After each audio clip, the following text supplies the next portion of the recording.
عودنا كما وعدنا، وأرجوك افهمني، وهل تشعرين بالرعب من زوجك أحيانا أو بتخافي منه؟ و يعني لما حضرتك مع إحدى مشاهداتنا وحضرتك بتناقش مكالمتها بتقول لها طيب يعني هو عنده ضغوط، عنده أشياء بتنرفزه في العمل، هل ده مبرر يا دكتور للعنف؟ لا طبعا. يعني بس هو دي حجة البليد، يعني حجة البليد مسح التختك. هو كل راجل تكلمه يقول لك عنده ضغوط في الشغل هي اللي خلته، ودايما يقول لك ايه هو اصله اتبهدل او اتهزق في الشغل فبيروح يطلعه في مراته، والعكس ساعات يجي الشغل يمسك كل مرؤوسيه يبهدلهم فيقول لك ده مراته ضربتهم النهارده. فهي المسألة قاهر في البيت. يعني انا الحقيقة دلوقتي افتكرت حادثة، وانا مش بغير الكلام لمصلحة الرجل، انما فعلا كان الرجل عنيف بهجره للمرأة اكتر من 13 سنة ومخلف منها، ورجعت له في بلد عربي عشان تعيش معه، وفجأة يعني وجدوا ما بقاش طايق هدومها، ما بقاش طايق مكانها، ما بقاش طايق ان هي تتواجد في المكان اللي بيعيش فيه وعاش فيه استأنس فيه الوحدة. فلما لقى مراته ولاقيه ابتدى ان هو ينزعج. هذا الانزعاج اتنقل لها، واثناء في العيادة النفسية ما بيتكلموا مع بعض قامت وضربته بإيدها على راسه، طبعا مش بشدة قوي انما بغيظ وبغل، زي سبتني طول الوقت ده زي دلوقتي تحاسبني. فهي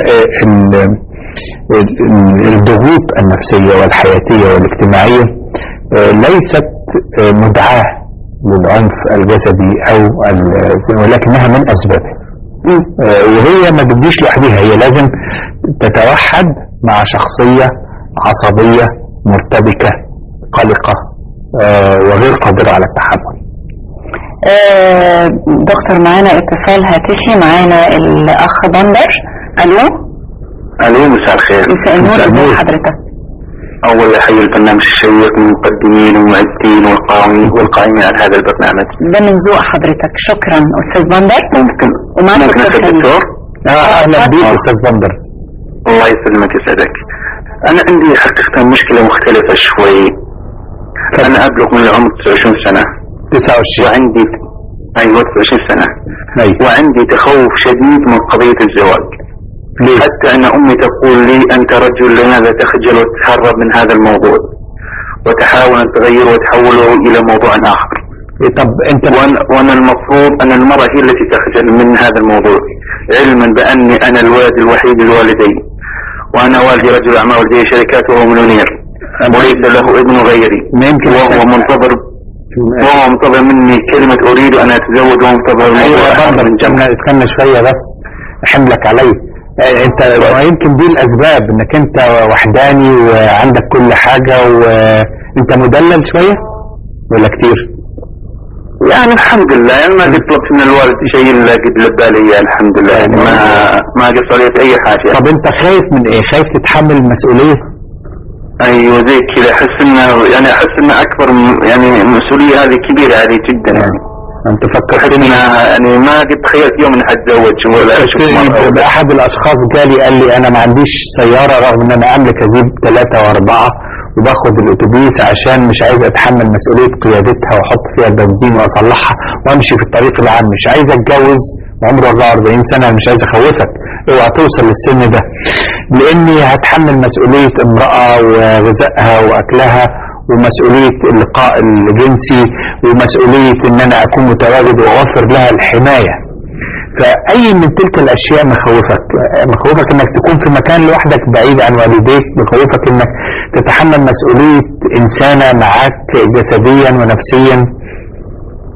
لا متخوف ما هو المستقبل، يعني انا يعني احس ان عملية كبير، يعني لسه انا تو درى من الجامعة متخرج يعني وسنتين كذا قاعد ثم خش مسيرة مشروع الجواز وكذا، احس انها عملية كبير جدا، ما تصورت يوم من الايام حتزوج واصل المستوى هذا. يعني ممكن تعمل لنفسك او تشوف حد معاك يعمل برنامج تمهيدي على مدى سنة تتفسح، خد يعني بعد التخرج تاخد وقتك وتستريح، وإنما تمهد نفسك للزواج على مدى عام بطريقة سلوكية بنبتدئ بيها بالفكرة، ثم كيفية تطبيق الفكرة في الخيال، ثم كيفية تطبيق الفكرة في الواقع، كأنك انت يكون في مكان اللي هتتجوز فيه وتروح فيه تتردد عليه لوحدك او تروح مع الوالدة.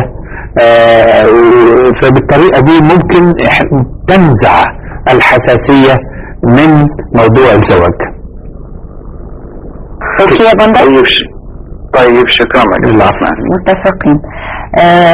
معانا اماني من الدوحة. الو اماني. الو السلام عليكم. عليكم السلام ورحمة الله وبركاته. اماني ازيك يا دكتور؟ اهلا بيكي. ازيك انت؟ والله انا هنا مقيمة في الدوحة ومتجوزة، بس الحقيقة جوزي متوفي وابني عنده 19 سنة. ايوه. وفعلا يعني عامل لنا مشاكل جامدة انا واخواتي. عامل مشاكل زي ايه؟ هو مصاحب بنت ومش راضي يستغنى عنها وحتى بيغلط معاها، وانا مش عارفة اوقفه عن حاجة زي كده. وعلى طول طبعا بما ان البنت دي بيعمل كل اللي هو عايزه،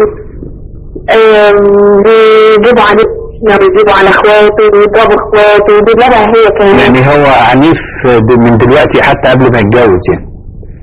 جدا. طيب الوالد والده او جوزك يعني سوري توفى امتى؟ من حوالي 4 سنين. 4 سنين. كان هو عمره 15 سنة. ايوه. طب هو عامل ايه في دراسته؟ فاشل. ماشي. في مخدرات او حاجة؟ لا بس سجاير. سجاير. حضرتك لما كان والده عايش كان بيعامله ازاي؟ بالعكس كان بكل حب وما كانش بيفرق بين اخواته، ودايما يقول له اخوات البنات تعلمهم كويس. كان ضاغط عليه شوية؟ كان مدلله شوية؟ كان لا كان عادي يعني عادي، انت عارف التربية المصرية عادية يعني. كان هو ولد على بنات يعني؟ لا ليه اخ كمان اصغر منه. وبيضربه؟ ودي بنتين. وبيضربه؟ بيضربه. بيستقوى علينا كلنا. والده كان مصري؟ مصري. طيب ما هو اصله برضه يعني هي مش حكاية اقطار يعني او بلدان عربية، بس هو يعني وضع اسرة مصرية بدون الرجل او العائل في دولة غير مصرية له مشاكل كتير. وبعدين يبدو ان انت واخدة دور الام والاب يعني وانت بتشتغلي، واضح مش كده؟ طبعا. فيعني هم طبعا منقولين على كفالتك طبعا، وانت الاب والام،